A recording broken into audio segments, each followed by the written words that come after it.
2 years ago, I got diagnosed with melanoma at 34 years old. I went into the dermatologist thinking that I had melasma. I just had a little dot on my face, and I came out with a skin cancer diagnosis at 34. It was absolutely terrifying. Skin cancer completely changed the way that I look at my relationship with the sun, and most importantly, the way that I garden, because most of the time that I spend in the sun is gardening. I'm not a big beach bum. I'm not a big sun person, but I did get in my garden every day, and I learned a lot of things about sun protection and sun damage, which I'm going to share to you today in hopes that our community goes into our gardens educated and empowered to make the right decisions to protect their skin as much as they protect their plants. Because let me tell you, post-melanoma diagnosis, I have been shocked at how little gardeners are marketed to, are educated about sun protection. We spend as much time outside as anybody else with outdoor hobbies like tennis, like golf,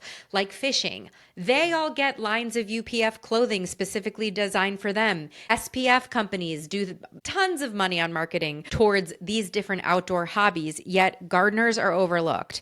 But I have your back. I see you. I'm not overlooking you, plant friends. So this episode is all about how to stay safe in your garden specifically and protect that beautiful body of yours and grow alongside the beautiful gardens that I am sure you are planting up as we speak. Maybe you're even listening to this episode while you're in your garden right now. So let's dive in. Hello, plant friends. My name is Maria. I am here to help you care for plants and grow joy successfully. Probably one of the most unjoyful moments of my life was 2 years ago when I found out that I had skin cancer. And it was skin cancer due to some sun damage that I had on my face. So specifically, it was on my cheek. And I learned so much about sun damage, about skin, about just your skin in general, about sun safety. And I realized I was being really unsafe when it came to sun protection in my garden. I think a lot of us are, just because we don't know any better.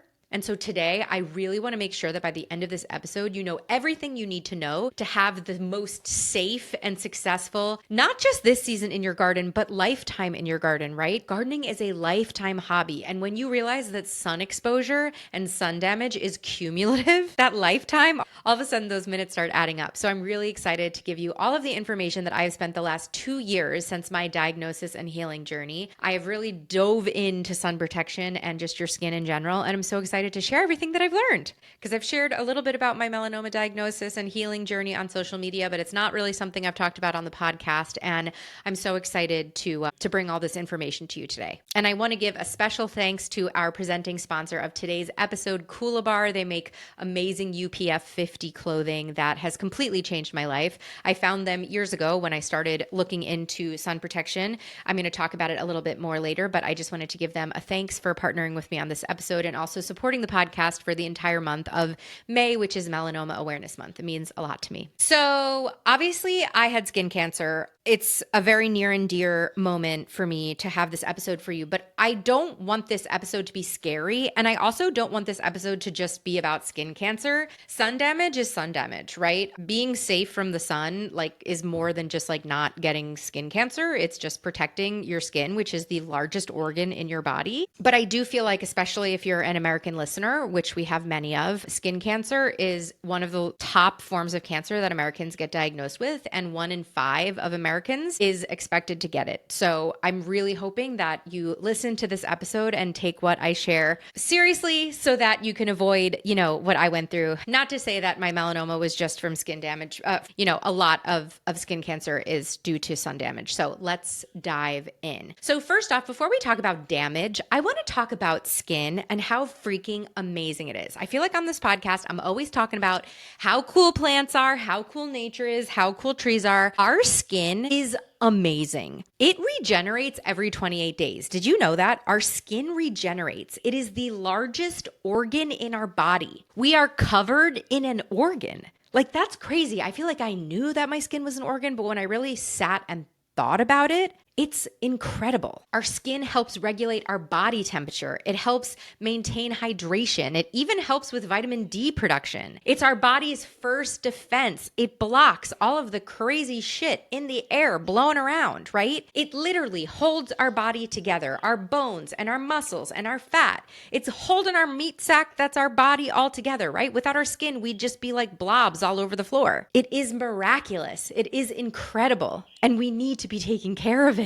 Because yes, it regenerates every 28 days, but there's many layers of it, and we have to take care of it because it is our first line of defense. It heals. Our skin heals. We cut it and it heals over. It's really amazing when you think about that. And what's even more amazing is as I've learned so much about skin, I read a couple of books on skin as part of my healing journey. There are so many similarities between skin and leaves. I preach all the time that we are more similar to plants than we are dissimilar to plants. But think about this, leaves and skin. Leaves have a waxy cuticle covering them. Barrier, we have our epidermis. Leaves made up of tons of cells with everything they need inside them. We have 19 million skin cells on our skin and over 300 sweat glands. Speaking of sweat glands, leaves use their stomata to breathe. We use our sweat glands to regulate our temperature. Leaves are sensitive. Think about the mimosa pudica plant, the sensitive plant that literally recoils when you touch it. Our skin has so many different nerve endings. Our skin is how we interact with the world by touching it. Leaves are the same way. Leaves react to the sun. Our skin reacts to the sun. It gets rosy. It burns. Leaves can burn. Leaf burn is a thing. Sunburn on our skin is a thing. Leaves can heal. Leaves can get a tear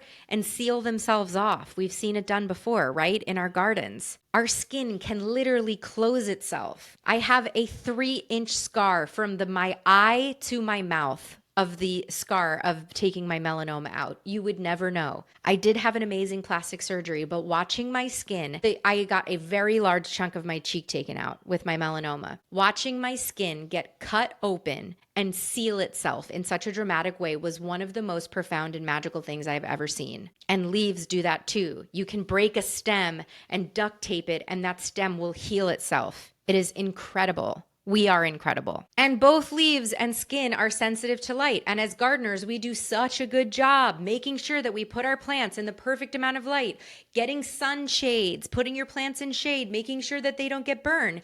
And yet we're just out in our gardens, making sure our plants are in the shade in a tank top, getting burns on our chest and our face, right?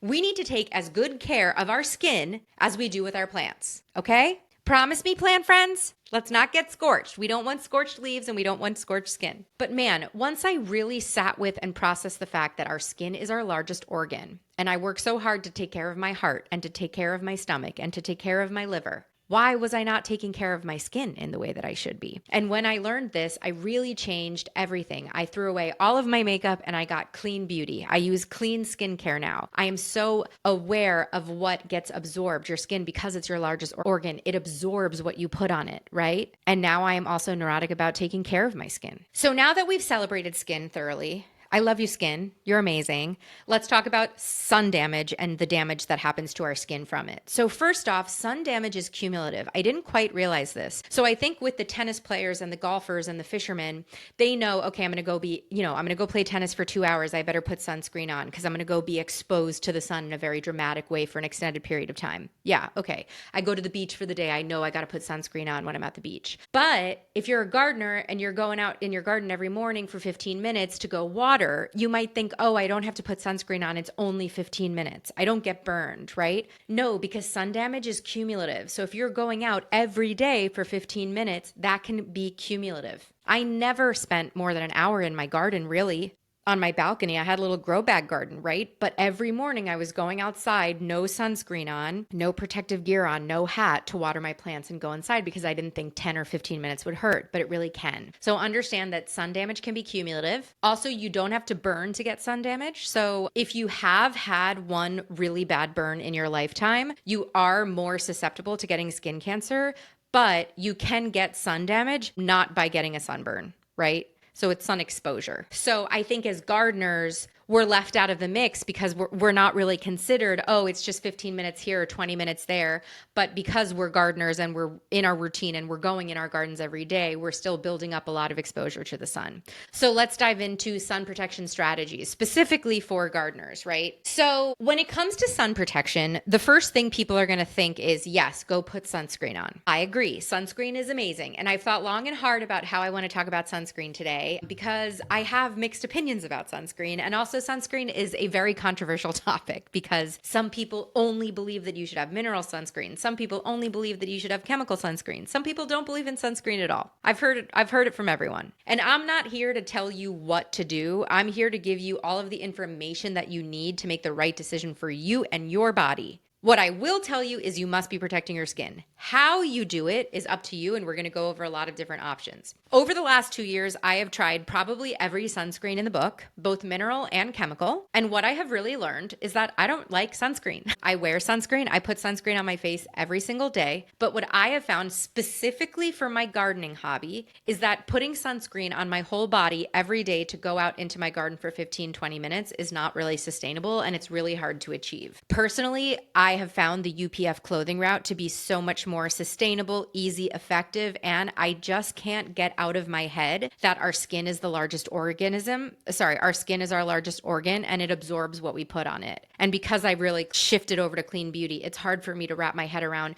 putting so much sunscreen on my entire body, which is this absorbing organ, right? However, I use sunscreens. So there's two different types of sunscreens that you're going to hear about a lot. Chemical and mineral. There's pluses and minuses to both. You choose your journey. The chemical ones sometimes get a bad rap, but they're the ones that have been around for the longest. They absorb UV radiation and then dispel it. They're made up of those chemicals, oxybenzone, avobenzone, oxalate, and homosalate. I'm not pronouncing those right, but they're made up of chemicals. They're called chemical sunscreens, but there are chemicals in mineral sunscreens too. They tend to be way easier to work with. They're thinner, they're translucent, they're easier to rub in, and they're just easier for everyday use. Now, mineral sunscreens have become more popular because they're better for the coral reef, some people say. They're better for your skin, some people say. They don't have the chemicals that your skin is absorbing. However, they can also be really ugly. A lot of them give off a white cast, which is really hard to cover with makeup. Also, if you are a person of color, it makes you kind of have this white cast. It makes me look like a ghost when I put it on it. I am dying to find a mineral sunscreen, a body sunscreen that I love. I have not found one. If you have a mineral sunscreen that you like, please let me know.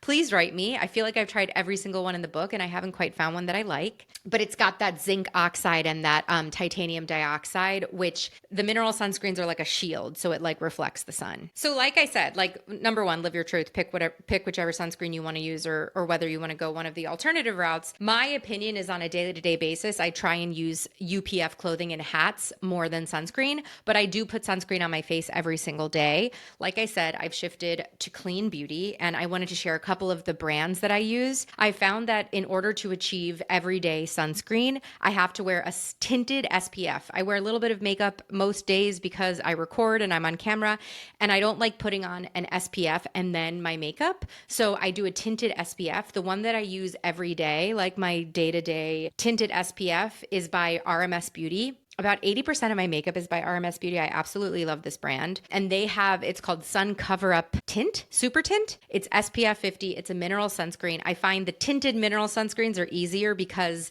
they're tinted, so they're not just white going on your face. If I need more coverage, like if I'm shooting a photo shoot or like shooting a really fancy video or something, I'll use a brand called Ilia Super Serum. It's really more like skincare. It's a little bit oilier, so you have to use a setting powder with it, but it's a fuller coverage. So I have rosacea, so a fuller coverage skin tint is the Ilia one that I really like. That's also mineral. Then when I'm not doing makeup, I found a sunscreen that I absolutely love. It is chemical. I found it this summer in Barcelona. It's called Isdin, Isdin, and it's their Fusion Water Magic. It has a little tint to it, but you can get it untinted too, and it is like water. It is so lightweight. So in the morning, if I'm not putting makeup on, but I'm going to go for a walk in my neighborhood or I'm going to go out in my garden, I put this on. I also am oddly addicted to the powdery smell of this Isden Fusion Water Magic. Then I have found one mineral sunscreen that isn't tinted that is in a really small container that I like for taking on long weekends or throwing in my purse. And it's Savor Beauty, woman-owned small company that I really like, Savor Beauty. And it's called their Radiant Sun Milk. It's another SPF 50, but it's mineral-based. And they're like a super, super clean beauty brand. They're amazing. And then also I like Neutrogena. So that's just a bunch of different brands. Oh, I wear La Roche-Posay a lot as well.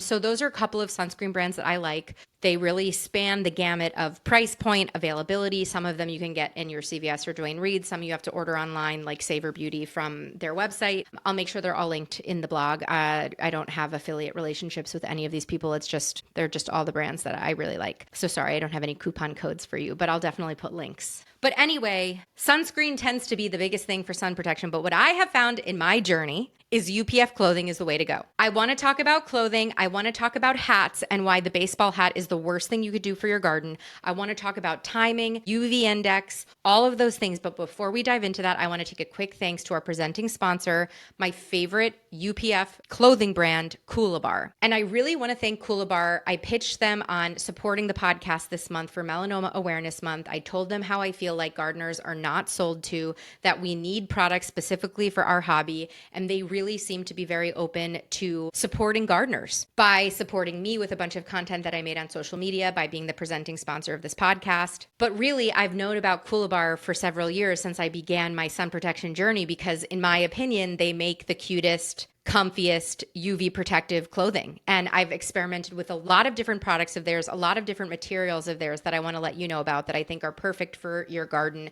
duties. So what is UPF clothing? It's UPF 50, so it's 50 plus clothing. It blocks 98% of UVA and UVB sun rays. So it's like putting on sunscreen, but with clothing. Their pieces are lightweight, breathable, and they're actually cute. I hate that gardeners look like schlubs when we're in the garden because we're wearing like our oldest rags that we don't want to get dirty. But I have found that Coolabar makes these really technical pieces in the garden that are actually sweat wicking. One of my problems is I go into the garden, if I put sunscreen on, I sweat it off immediately. But I put my Coolabar clothes on and it actually wicks my sweat and keeps me cooler. I'm a gardener in Florida. I'm gardening in 90 degrees and I have tested these Coolabar products and they are absolutely incredible. And I came to them for sun protection for gardening and also for hats, like everyday hat wear. But now I'm recording this podcast. I'm wearing one of their workout sets that I live in. I wear this workout set like twice a week. I need to order more. They also have an amazing line of wide-brimmed hats. So the way that I've been gardening in Coolabar, my favorite thing to use in the garden is it's so hot. So I wear my hair on the top of my head. And then I take their Bel Air zip-off visor. I take the top off. So it's actually a hat that you can unzip the top off of. And then it's a visor. It's a wide-brimmed hat. We're going to talk about wide brims in a minute.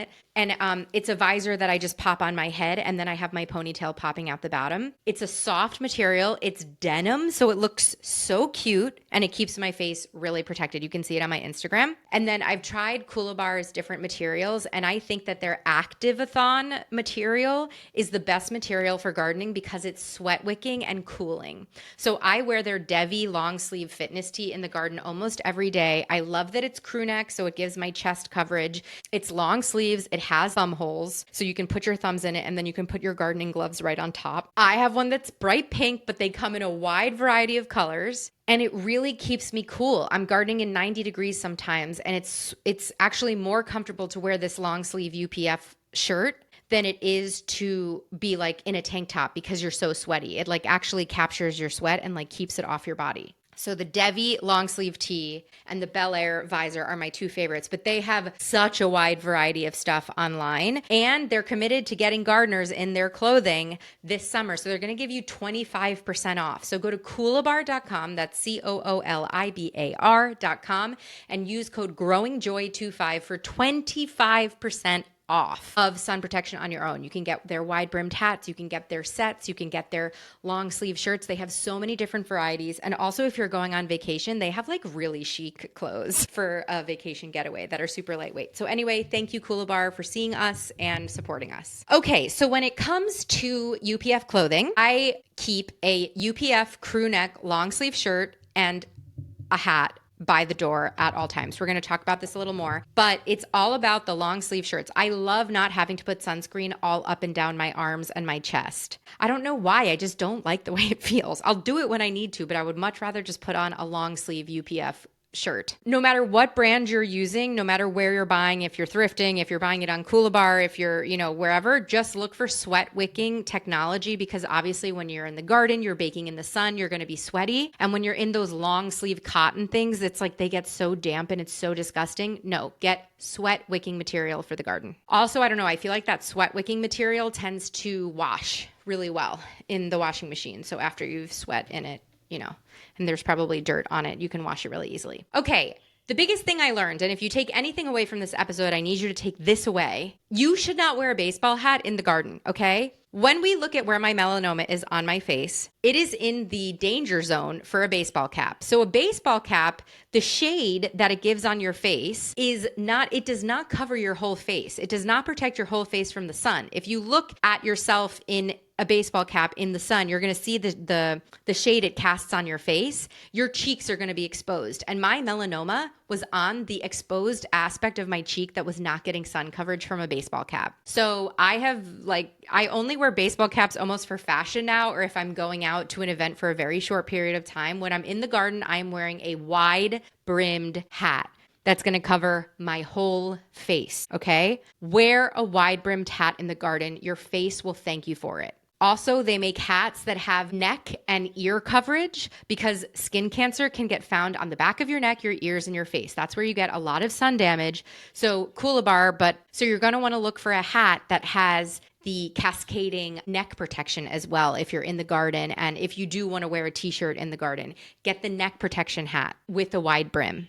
Do yourself a favor. This was a crazy thing I learned about sun protection, plant friends, is you have to protect your eyes. So after I got diagnosed with my melanoma, I was at the dermatologist office for a post-op appointment, and she asked if I had gotten my eyes checked recently. And I was like, why do you care about my eyes? And she said, because you can get skin cancer in your eyeballs. How terrifying is that? I had no idea. And frankly, I was not wearing sunglasses every time I gardened. It's great to wear sunglasses when you garden because it protects your eyes from dirt as well, but make sure that you're wearing sunglasses that protect you from those UVA and UVB rays. You have to protect your eyes like you protect your skin. I had no idea about this, so I hope if you were like me and you didn't know that, now you know. Wear sunglasses in addition to your wide-brimmed hat and your UPF clothing in the garden. Now, also, let's talk about timing. The UV index is something that you can look up on your phone. So I have an iPhone, and the iPhone weather app, if you scroll all the way down, you'll see the UV index for the day. It gets stronger, just like the heat. So, it gets the hottest in the middle of the day. The UV index is the strongest between 10 and 4 p.m. So if you can stay out of the garden in that time, or out of the sun, really, that would be ideal. If you can't, whatever, wear your sun protection. But if you can, garden before 10 a.m. or after 4 p.m. And let me tell you, I wrote a whole book about this. Look at a plant before you look at the screen in the morning. It's going to make you so much happier. First thing you do, throw your wide-brimmed hat on, throw a UPF shirt on, get outside, water your plants, right?